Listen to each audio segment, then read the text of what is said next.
Bom dia, axé. Hoje eu estou aqui para responder a pergunta da Luciana, que perguntou no grupo sobre eguns na Umbanda, como agir com os eguns no terreiro. Eu resolvi gravar esse vídeo para deixar bem claro e bem esclarecida essa questão, até porque a gente tem muitas vertentes na Umbanda. No meu ponto de vista, veja bem, no meu ponto de vista, Umbanda é uma só, Umbanda é como se fosse a água, e nós, humanos encarnados, nós temos a liberdade de colocar essa água em copos diferentes. Então aí surgem as vertentes de Umbanda, umas um pouco mais católicas, outra um pouco mais kardecista, outra mais africanista, onde se junta, né? Aí tem as umbandas mistas, que a gente chama de umbandomblé, né? Que é uma junção de fundamentos aí entre o candomblé e a umbanda. Acaba não sendo nenhuma coisa nem outra, porém existe, tá certo? E respeito com todo o meu amor, com todo o meu coração, porque a umbanda é uma religião livre. É uma religião livre onde nós podemos exercer o nosso sagrado de acordo com a nossa verdade.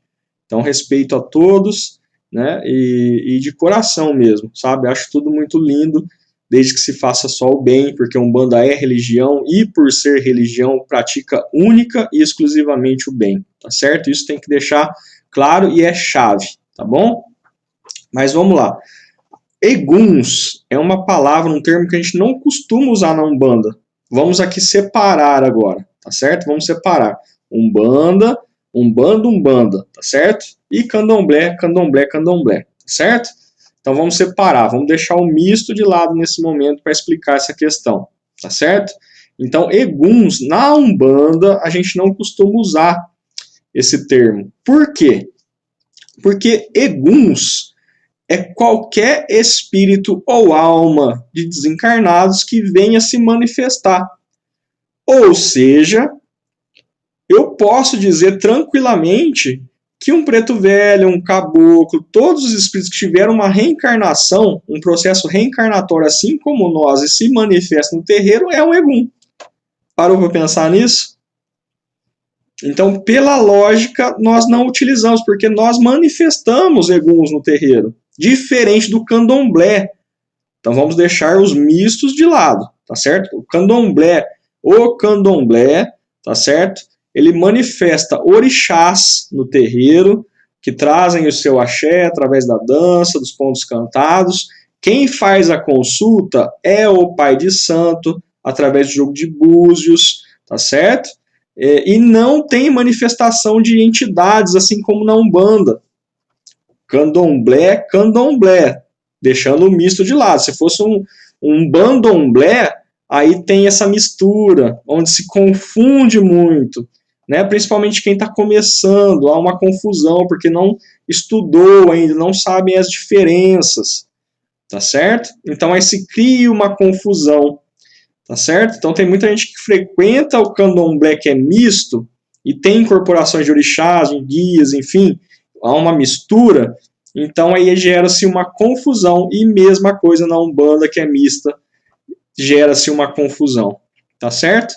Então temos que separar neste momento para entender os fundamentos de cada um deles, tá certo? De cada uma dessas religiões. Então o egum é qualquer espírito ou alma. E muita gente pensa que é um obsessor.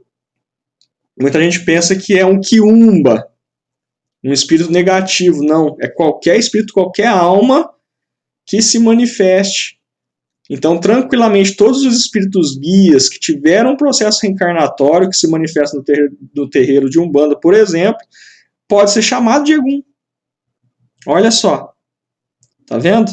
Diferente de um quiumba, de um obsessor, um espírito zombeteiro, que possa vir se manifestar no terreiro, que eu acredito que foi a pergunta da irmã. Não é? E como, porque no final ela disse na pergunta, como então a gente lidar com isso quando acontece no terreiro?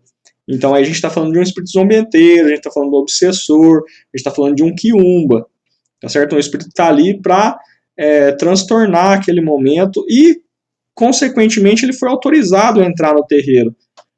Porque se não for autorizado a entrar no terreiro para um possível tratamento, uma doutrinação, enfim, um encaminhamento pelos próprios guias, inclusive, com o auxílio dos médiuns, não passaria da porta.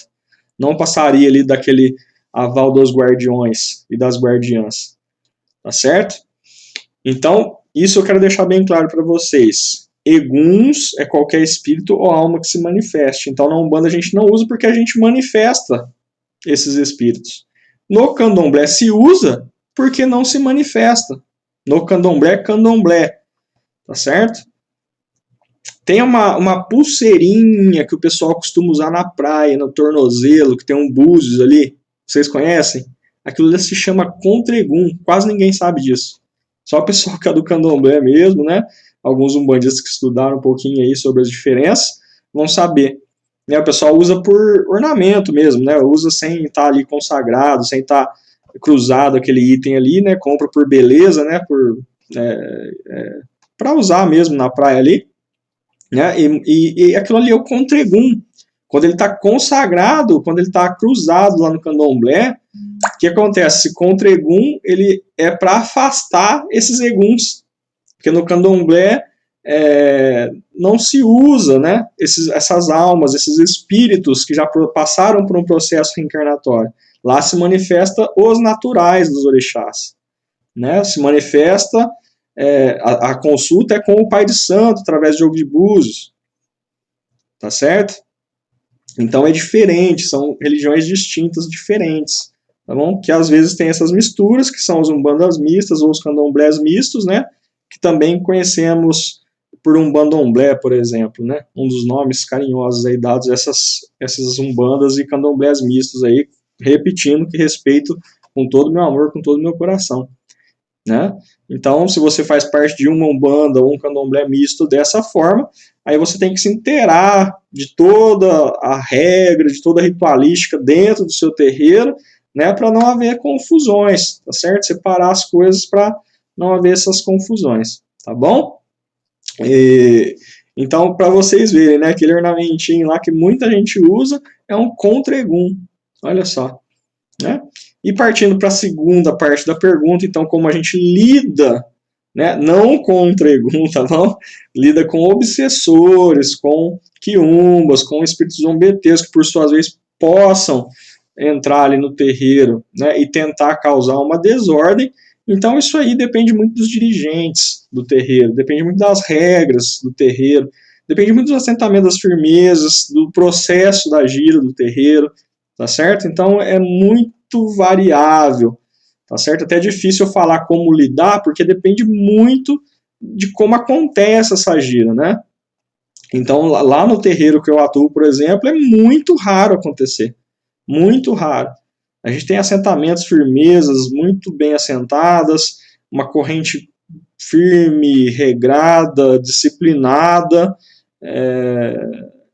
Quando raramente acontece, né, os dirigentes do terreiro vão lá, por sua vez, acabam doutrinando ali aquele espírito, orientando, com a ajuda dos guias, encaminhando ele para o seu devido lugar, né, que ele tem que estar naquele momento espiritualmente, porque se foi autorizado, ele está no momento de acordar, né, no momento de despertar espiritual ali, para continuar a sua evolução, não é? Então, depende muito do terreiro, das regras, da ritualística de cada um, tá bom? Então é isso, tá certo? Gratidão, espero que vocês tenham entendido, né? Todo o meu respeito a todas as umbandas, a todos os candomblés, acho lindo, maravilhoso, desde que esteja no contexto da prática do bem e do amor ao próximo. Gratidão, tenha um bom dia, axé, e qualquer dúvida, estou à disposição.